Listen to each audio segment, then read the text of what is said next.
at home, I want to go over some tools with you and talk to you about creating a value scale and how to use the materials that you took home, the Black Warrior pencil, the ebony, and your blending stump. The first thing that I want to talk to you about is a value scale, and what I would like you to do is create a 5-tone value scale. So if you would please follow along with me. So I've just numbered 5 through 1. I'm going to start off with, this is my ebony pencil, my Prisma Ebony. I'm going to use that pencil to make the darkest mark I can make on my paper. So I am using that method we've talked about in class, scumbling, where I'm rolling my pencil in small ellipses to seal the paper, meaning that you can't see any of the white of the paper showing through. And I'm applying a lot of pressure. So this is the darkest mark I can make because I'm applying a lot of pressure with my pencil. As I move down the value scale, I'm going to lighten up the value and lighten up the pressure that I'm using. I'm actually going to change pencils as well. So for the next value 4, you'll notice how it looks a lot lighter because I'm not applying as much pressure. I'm still using my ebony pencil, still using that scumbling method, which is the series of small ellipses to close off my paper, but I didn't apply as much pressure, so it's lighter. I'm going to move on to 3, which is my kind of middle range value, and I've changed now to my Black Warrior pencil. And same thing, I'm not going to apply as much pressure as I did for my 5 value, which is the darkest value that I can make. So I went from 5 with my ebony, 4 with my ebony, now 3 using my Black Warrior, applying less pressure, and then even less for 2.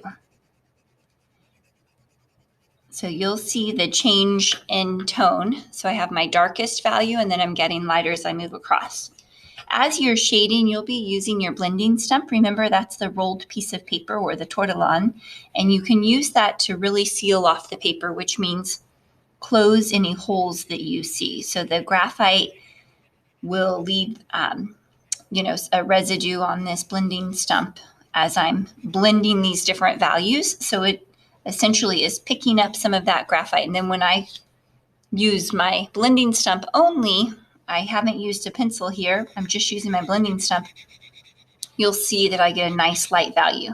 So for my last value, the lightest value, I'm using only my blending stump. So I've got my value scale going on down here. And then I want you just to test out a sphere, because this is great practice before you use or you finish this worksheet. So if you create a circle and we shade this as a sphere, we're going to shade this as if the light source is coming from the upper right-hand corner. So my lightest value is going to be up there closest to the light source. It's not a bad idea to have a scrap piece of paper, a little slip sheet to keep your hand from picking up graphite and smudging your work. But I'm going to shade the darkest edge of my sphere farthest from the light source. So I'm using my ebony here, my ebony pencil, to apply that really dark value. You can turn your paper the other direction if that would help you. Then I'm going to switch over to my blending stump to create kind of the seal off those open holes where you can see the paper coming through. And my blending stump, it has enough graphite on it that I'm just going to use it to blend out the rest of this sphere. And I may come back in with my Warrior pencil to get some of those middle values, my 3s. But for now, I'm just using this blending stump. I can come back in, lighten where I need my highlight with my eraser, and clean up some of these edges. So I'll use my Warrior for this to make it the gradation, meaning the transition from light, medium to dark.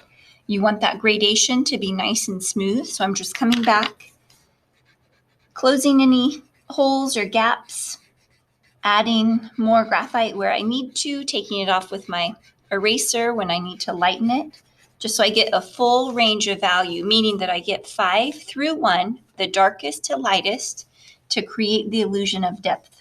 So I'm turning that circle into a sphere because I'm adding the value and creating that gradation and that value change. thing I want you to keep in mind is a cast shadow. So don't forget to add a cast shadow. I'm going to leave a little teeny tiny what's called a catch light right here between the surface and the object.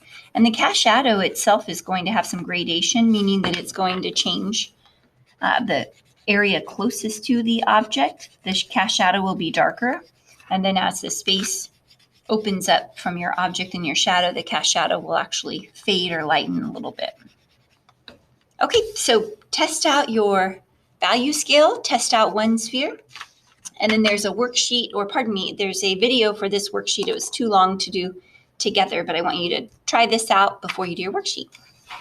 Email or text me on Remind if you have any questions.